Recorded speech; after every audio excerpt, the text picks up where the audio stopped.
If you sucked all of the moisture out of your brain and broke it down to its constituent nutritional content, what would that look like? Most of the weight of your dehydrated brain would come from one thing: fat.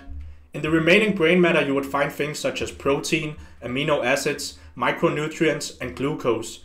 You see, your brain really is just made up of nutrients. And just like a fancy sports car needs gas, oil, brake fluid, and antifreeze to function optimally, so does a high-performing brain need the right vitamins, minerals, fatty acids, and glucose to function at its highest level. That's why the post-lunch apathy or the late-night alertness that you may or may not be feeling is simply the effects of food on your brain. But it goes even deeper. What you eat is also what determines your mental health and mood more than anything else. There are countless studies coming out all the time that shows how nutrition and diet plays a crucial role in terms of mental health and how your brain operates on a day-to-day basis. All of the studies and science point towards the same thing. Diet and nutrition is the single most important thing when it comes to brain health. That's why today I'm breaking down exactly how you can upgrade your diet to improve your energy, brain power, cognition, and focus, while also uplifting your mental state as much as possible. Let's get started. But first, before we jump into what I'm going to teach you today, I just want to show some proof and some case studies of how powerful it can be to optimize your diet when it comes to improving your mental health. So meet Ty. Ty was someone I worked with who came to me with very low energy, severe skin issues, and he also had deep depression. And this is the interesting part of all of this, because we were obviously able to help him with the low energy levels and severe skin issues very quickly, and he saw immense improvements in that regard. But what was fascinating to me was that it has this profound impact also on his depression. After just a few weeks on a personalized and targeted diet and health protocol, this was the results that Ty had in terms of his depression. Take a look. I didn't realize the connection of the mind and the body. At all. I didn't think that they were related in the slightest. About 8 months ago, I was bumped up to 60 milligrams of Prozac for major depression. Just a few days ago, I was able to step it back down to 40. I really don't feel like I need 60 milligrams of Prozac anymore. The thing that I'm really excited about is I may not need the antidepressants at all. So that's pretty crazy if you ask me. I don't know about you, but what was fascinating to me was that Ty is not the only one. Many of the people I help have similar transformations when it comes to their mental health and mental state, and it's sort of a byproduct that often happens because these people come to me with energy level issues, or they just want to get healthier and reach peak health, but then they notice that when they change their diet and their lifestyle and their health protocols, they basically get this uplifting feeling in terms of their mood. And if they had mental issues like anxiety, depression before, it just alleviates greatly, and sometimes it completely disappears.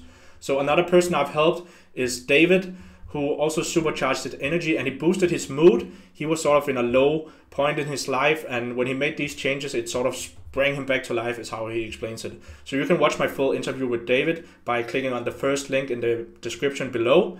And I also get all these other messages all the time inside my health program. People saying, I really began feeling an energy boost, which transformed my morning. Somehow it also had a calming effect, which reduced my anxiety quite a bit. So that's immensely fascinating. And it just goes to show the connection that diet, nutrition, and all of this has on our brain. And again, you can read more of these things by clicking the first link below. For now, I'm just going to move on and talk about why exactly these transformations are happening with these people when they change their diet, so you can get similar results. So let's get into the nitty-gritty. What can we do to optimize our brain and mental state? Step 1 I want to show you is DHA. So this is something you may or may not have heard before. DHA is also known as omega-3 as a more sort of broad term. And it's basically a very, very powerful nutrient that is essential to the human body and something that we need to thrive. But the thing that makes it significant in terms of brain health and really targeting that area is basically that DHA is the only nutritional molecule that can cross the blood-brain barrier effectively. And that's why it has such a profound effect on brain health. And that's why so many people talk about it today when it comes to brain health. So let's look at some methods of how we can get DHA into our body efficiently. So the first thing you may or may not be thinking is that, yeah, that's easy. I'll just get a DHA omega-3 supplement into my routine and that'll be it. And yes, you could do that, but really these supplements are not good. And I don't think you should do it at all because it's complexes that are very far removed from the DHA that we would get naturally in food. And that's really the thing that is bioavailable to our body. So these Supplements are very often made from industrial waste operations that they sort of rebrand and turn into powerful DHA supplements, when in reality it's sort of like a mix of fish bones and sometimes plant compounds that they say contain DHA. And it's just a very bad option, even when they say it's the highest possible quality and all of this. They are sort of scamming you a bit, in my opinion. So DHA supplements are definitely not something I recommend. I'd much rather we get some real sources. And what are those real sources? That would be something like fatty fish particularly. So that's probably something you've heard before. Fatty fish has insane amounts of omega-3. It's basically concentrated in the fat, so that's why you want fatty fish. Like salmon is obviously a very fatty fish, and we can also get smaller options like sardines has a lot of fat. And there are basically other options that we could get as well, like cod liver is something you can actually eat. And also things like fish eggs, like caviar, is also a decent option. There are many different options we could talk about, but fatty fish is sort of the golden standard when it comes to getting DHA and omega-3. But there is one very important thing that we have to address when it comes to getting DHA from fish. And this is something that not a lot of people mention. And that's why I want to let you in on this, because it's actually probably the most important thing. A lot of people today are saying, yeah, we want all of that DHA and omega-3 and all the good stuff that's in fish. And then they just tell people to go out and basically buy a bunch of fish and eat that. That's actually very dangerous advice, and I'm gonna show you why. It's basically because the quality of fish today is completely different than it was, for example, for our ancestors. Today, the majority of fish that's sold in supermarkets and fish groceries and stuff like that is farmed fish, which is very, very toxic. It's filled with problematic contents such as PCBs, pesticides, antibiotics, all of these different things which actually accumulate inside the flesh of the fish, and especially in the fat, which is obviously where we want to get the good part, the DHA, but it's also the part of the fish where it concentrates all of the toxins that it's exposed to. And as you probably know, our oceans today are very polluted. There's heavy metals, there's microplastics. All of these things end up in the fatty tissue of the fish. And the issue with farmed fish, as you can see here, they are sort of grown in these very isolated areas in the oceans, basically these circles. And because they are in these very unnatural, cramped conditions, they sort of get fed a very unnatural diet that sort of feeds them quickly and makes them fatty and taste good. But it also fills them with all the problematic contents of that food, which is GMO, pesticides, and all of that. But that's really the least of the concern. Because these fish are so cramped in these cages, they get very serious diseases such as fish lice and all of these other parasitic diseases. And that's obviously something that the people growing these fish wants to avoid. And that's why they spray them with antibiotics and pesticides pretty much every single day. So there's a lot of different factors that ties into why farmed fish is basically one of the most toxic things you could eat today. This is really not something you want to be eating if you want to support your health, because you're just gonna get way too many problematic things into your body, which is gonna destroy your brain health, mental state, more than it's going to support it from the small amount of fish fat that you get. And it's just very unnatural way to eat fish, basically. So what do we want instead? We want wild-caught fish. This is much cleaner, much more natural. It has much less fat, but it has more omega-3s and more natural complexes, basically. As you can see, it looks completely different than something you would find in the store. This is a salmon fillet, basically. And it's just basically much cleaner, much more natural complexes. It has less of the problematic content. Obviously, there's no pesticides or antibiotics. Again, the oceans are polluted, so even if you get wild-caught fish, it can have a significant amount of heavy metals and stuff like that, but it's much less that you would find in, for example, farmed fish. So even when you get wild-caught fish, it's not something where I would say just eat this every single day to get as much DHA as possible, because there are still those small problematic contents in form of heavy metals and microplastics. But getting some wild-caught fish into your diet maybe once or twice a week is the safest way to get DHA into your body without getting basically the drawbacks of farmed fish. Okay, so let's talk about some helpful supplements, because as you just heard me say, fish is not really the best option nowadays because of pollution concerns. So we very often can benefit from getting a high quality supplement in instead to substitute that fish with. So something like traditional cod liver oil is very, very powerful when it comes to omega-3 and DHA to support our brain. And this is something that many tribes and sort of civilizations have used to really support their health in places where they didn't get a lot of sunlight, for example. There are people like the Vikings, which would be my ancestors. They pretty much survived in the winter off of cod liver oil because it gave them the omega-3 and the vitamin D and all of the other fatty nutrients that they needed to get through the winter when there was no sunlight to grow crops with. They didn't get vitamin D from sun and everything. So this is a very powerful food, and you should try to get it in the closest possible state as what the Vikings basically would consume. So it needs to be the least amount of processed cod liver oil because it's something that oxidizes very easily. And that's why I say here most options on the market are not ideal.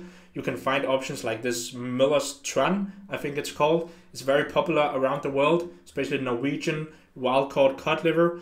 And it's better than nothing in my opinion, but still it has some problematic issues with the sourcing, and they add like antioxidants in there and they treat it with heat. So basically a lot of the DHA is actually denatured and destroyed and oxidized. So you're not gonna get maximum benefits out of this. You wanna find like a very good quality, basically minimally processed cod liver oil, and usually those come from smaller manufacturers who sort of have more control over the whole manufacturing process, and they don't need to spread out their product on a global scale. So you kind of need to find those small little places that have a very good cod liver oil supplement if you want to get the max amount of benefits, because this is a very powerful thing that you can include on a daily basis to really supercharge your brain health, your mental state, everything. It's one of the most powerful things, honestly, when it comes to this. You can see I also have a picture here of the famous fish oil pills that many are taking. These are even worse than something like the oil above it. These are just so oxidized that it doesn't really matter. It's like taking almost nothing at all because it's just not going to turn into DHA inside of your body. You want living, fresh cod liver oil, or at least as fresh as possible and as minimally processed as possible. And that's what's going to give you the majority of benefits in terms of DHA. And then I just quickly want to talk about why plant-based supplements don't work. So many people today, they will tell you, oh, just get a omega-3 algae oil or supplement or some kind of plant-based omega-3 source. And this is kind of a misunderstanding, and it ties into the whole bioavailability concept that I often talk about. So when you get omega-3 or DHA from plant sources, it comes in the form of ALA, which is sort of a precursor that's very inefficient in humans. They can't really convert it. We humans need to convert it first from ALA to EPA and then into DHA, which then our brain can use. And this conversion process, as you can see here, is about 5%. I think that's actually very generous. I would put it around 1 to 2%.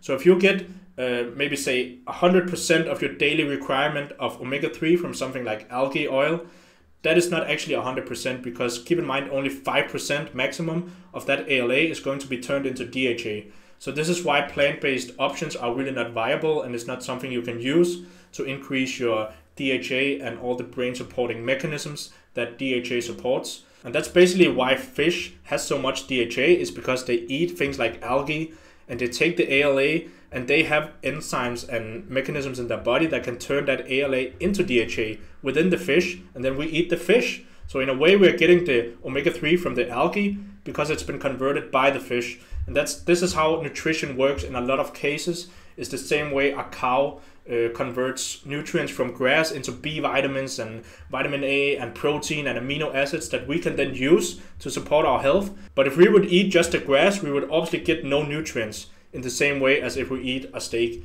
So that's sort of a concept that you can tie into a lot of things when it comes to health and nutrition in general, and that's just something I wanted to explain here. So now we're getting to step 2 of optimizing our brain health, mental state, and that is fat. Because your brain, as I mentioned in the beginning, is actually 60% fat, and it's just basically made of fat. It's a big clump of fat and nutrients, and so to support the fat in our brain, we need to also be eating the right kinds of fat, and I'm gonna show you those now. So the closest fat to what we have in our human brain is actually raw animal fat, and that's why we can have such great impact by including more of these in our diet when it comes to our brain health. So that would be something like egg yolks, raw butter, fatty meats, and other fatty animal foods basically. These have high amounts of phospholipids, cholesterols, and the exact same fatty acids that we find in our brain. That's why they can be so brain supportive. So when you look at something like fatty steak, you can see here there are different types of fat. There are the intermuscular fat, which is sort of the more tough to digest, tough to break down fat. What you really want to get into your diet to support this brain health in the most effective way possible would be something like intramuscular fat. And if you get this from a steak, from a grass-fed cow, for example, it's actually even going to have high amounts of DHA and omega-3 in there as well. There are many studies out there today showing how grass-fed beef has much higher concentrations of DHA and omega-3s than something like grain-fed conventional beef. So definitely go for quality. And the same goes for egg yolks. If it's pasture-raised eggs, who has been raised on pastures, eating grass and bugs and everything, it's going to have a much better fatty acid profile. It's going to have more DHA. The same goes for butter and raw milk. So just get these foods into your diet in the highest quality way, and you don't have to eat tons of this, but it's something that you basically need to get on a regular basis if you want to support proper brain health, mental function, and all of this. This is very, very important. So then we're getting to step 3, and here I just wanted to talk about glucose. So glucose is basically sugar, is the base form of sugar, is how you can think of it. And many people today, obviously, they're afraid of sugar. We've been taught over and over again that sugar gives us diabetes and heart disease and I don't know what else.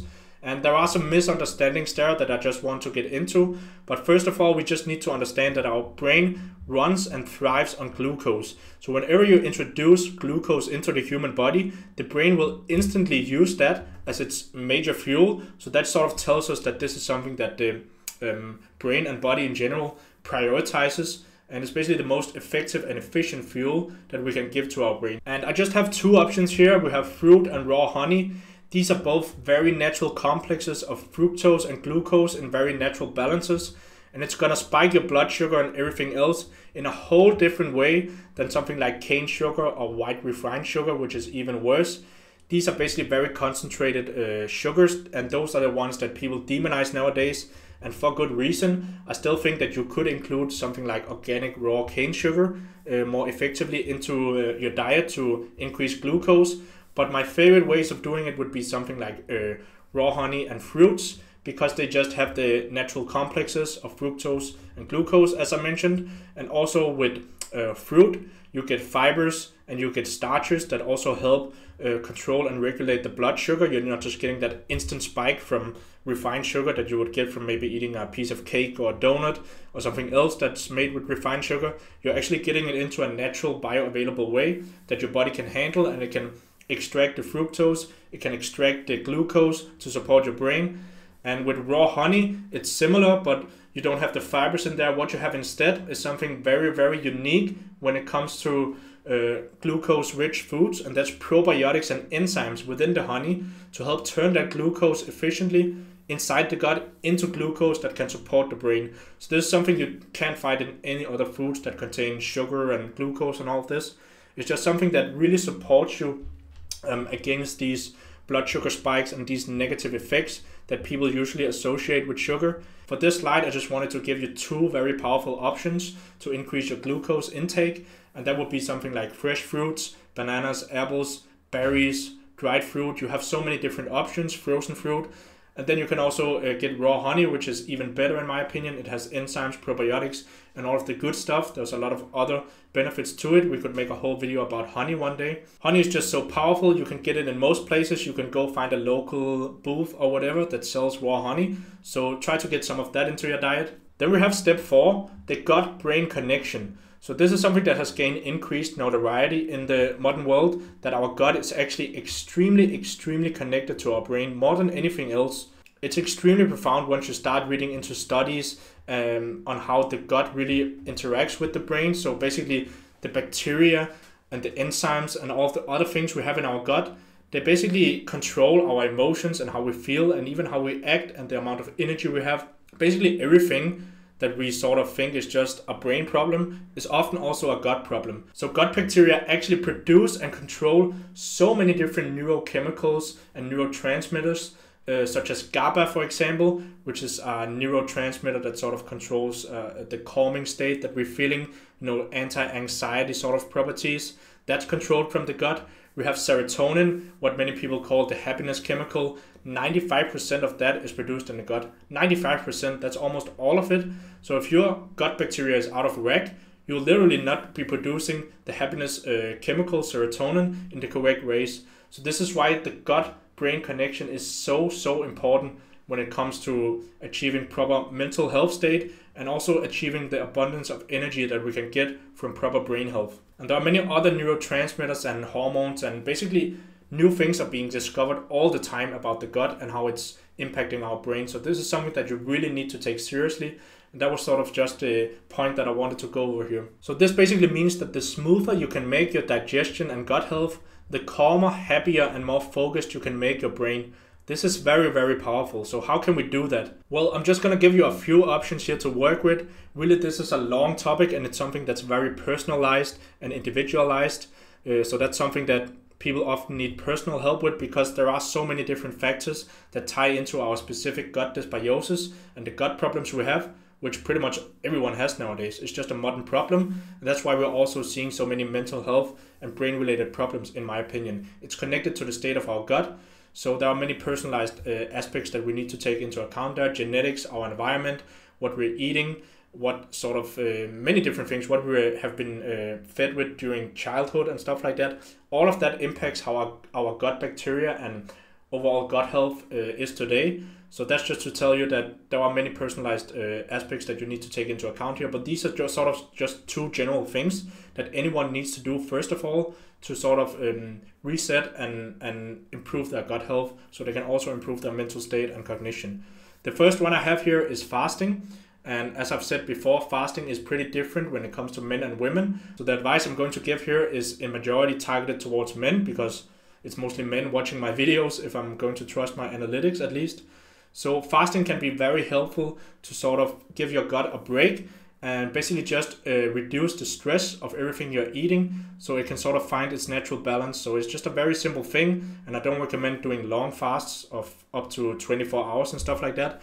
I'm also talking about intermittent fasting and just having an eating window. As you can see here, this is from 12 to 5, where you eat all your food, and then for the rest of the hours in the day you just sort of fast and drink water.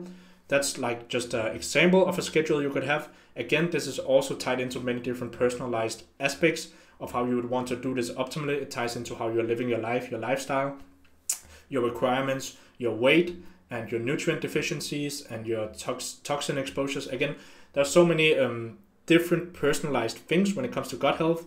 So this is just examples, is what I'm trying to say.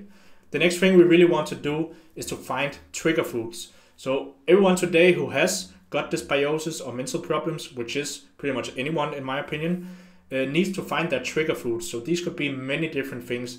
And this basically stems from the fact that we have an overgrowth of a certain bacteria in our gut, which helps us digest. That could be peanuts or milk or eggs or shellfish or gluten or whatever.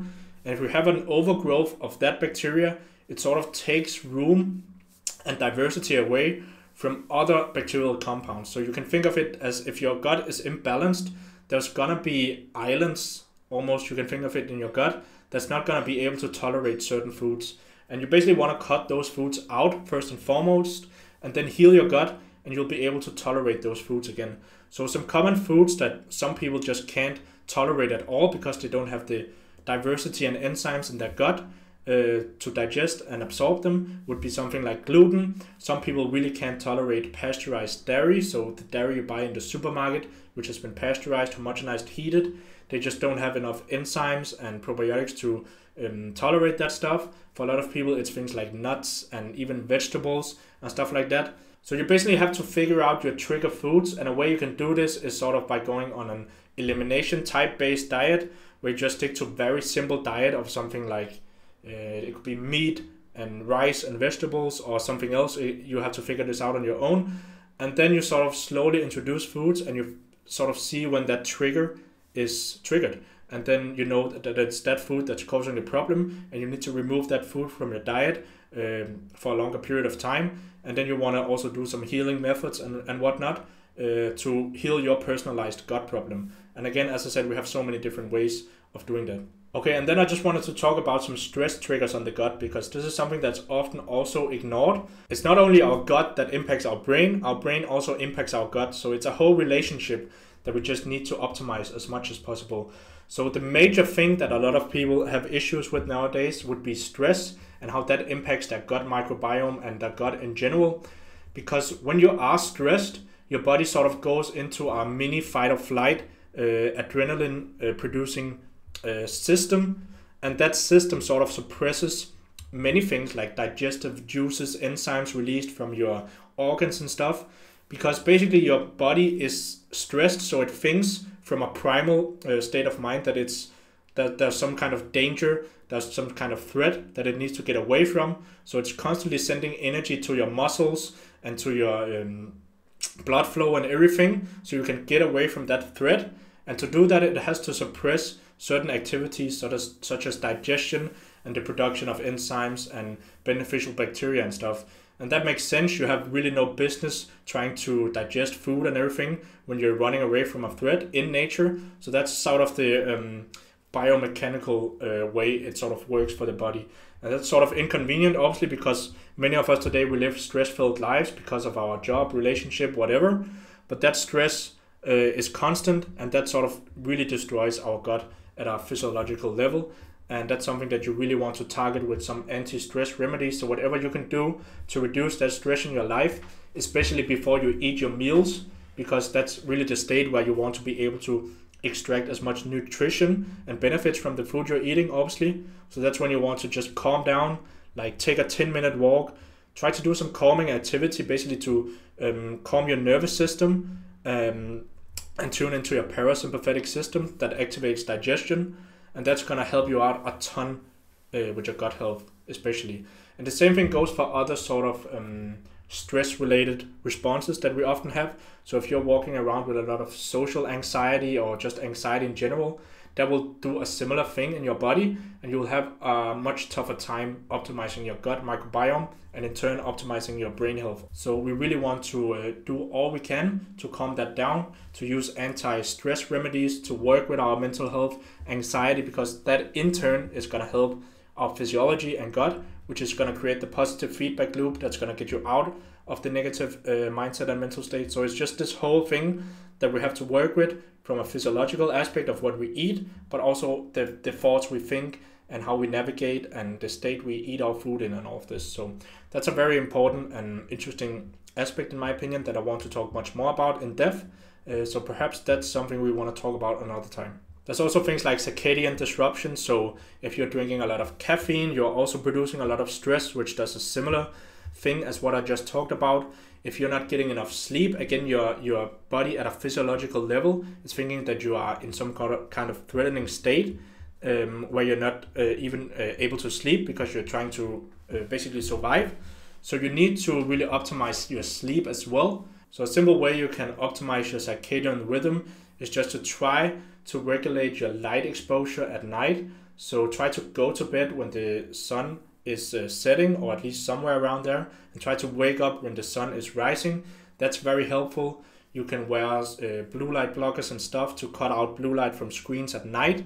If you use those, that helps a lot because basically blue light stimulates our brain to think it's the day, and that sort of messes with its circadian rhythm a lot.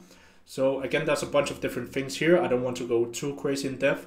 This is just to give you some different areas that also are very important to notice and target. So that's basically it for this video. As you've heard me say a lot here towards the end, there are all of these personal things that we need to take into account. Genetics, what our parents ate, what we ate as kids, environment, all of these different stress-related issues. So there's so much that we really need to know in order to fully optimize ourselves. And that's why I offer one-on-one coaching. That's why I help people in a coaching setting, because that is really the most effective way that I can help them. So if you're interested in that, you can click the link below to learn more about my coaching, and you can also book a free consultation where we can go in depth with your symptoms and see how I can create a personalized and optimized plan for you. So that's below if you're interested. And other than that, stay healthy and stay energized, everyone.